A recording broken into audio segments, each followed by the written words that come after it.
On this snowy Sunday morning. Hey, you know, a new study is sounding the alarm about belly fat and how it could be harming your heart and why what people call a dad bod, which has been normalized, probably even glamorized a little bit too much in the last couple of years, is a lot less healthy than you might think. Here with us to discuss these medical updates, Dr. Karan Desai. He is a board-certified cardiologist with the Heart Medical Practice in Virginia. We appreciate you being here. So, you know, these terms come up and we start using them like they're normal. Dad bod, when I was younger, used to be called beer belly. And you don't want to jump to conclusions about somebody's health just by looking at them, but there are some telltale signs when you kind of have that shape to you as a man as to what risks could be associated. You know, it's a really good point. And first, thanks for having me on this morning. I think when we talk about weight, a lot of times we just end up focusing on the scale, the number on the scale.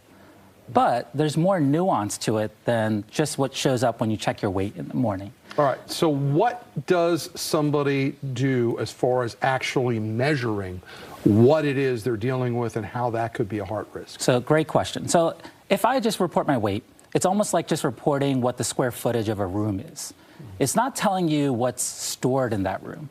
And if there's more clutter blocking a hallway, that could be an issue. Well, the same thing with the body. It's not telling you just that number on the scale where the weight is stored. And if there's more weight stored in your abdomen, or what we call visceral fat, that makes someone more prone to heart disease. So the scale doesn't capture it all, but there's other ratios that we utilize.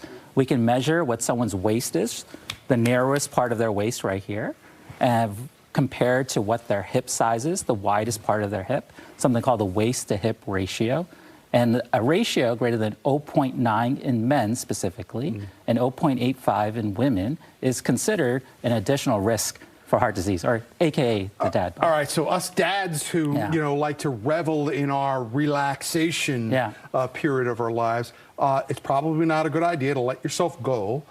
So what's the best way to prevent that kind of belly fat and to prevent heart disease, which is the real point of all? Yeah, and I know I'm going to give a cliche answer here. Yeah, okay. I know it's, everyone's heard it. All right, let me have it. It's exercise, and it's aerobic exercise. And if someone hasn't said this before, the main reason is, unlike fat in your thighs or your backside, fat in the abdomen is really responsive to aerobic exercise.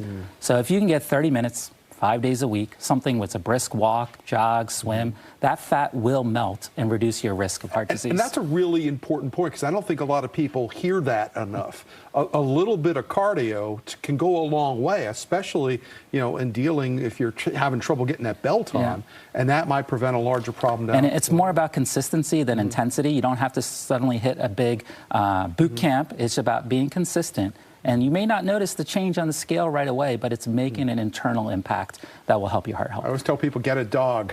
The dog will force you outside to go for a walk. And no more dad bods. Yeah, appreciate you coming in.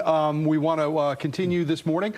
We have got a lot of stuff coming up. There's the information right there. More on VirginiaHeart.com. We're going to send it over to Julie now.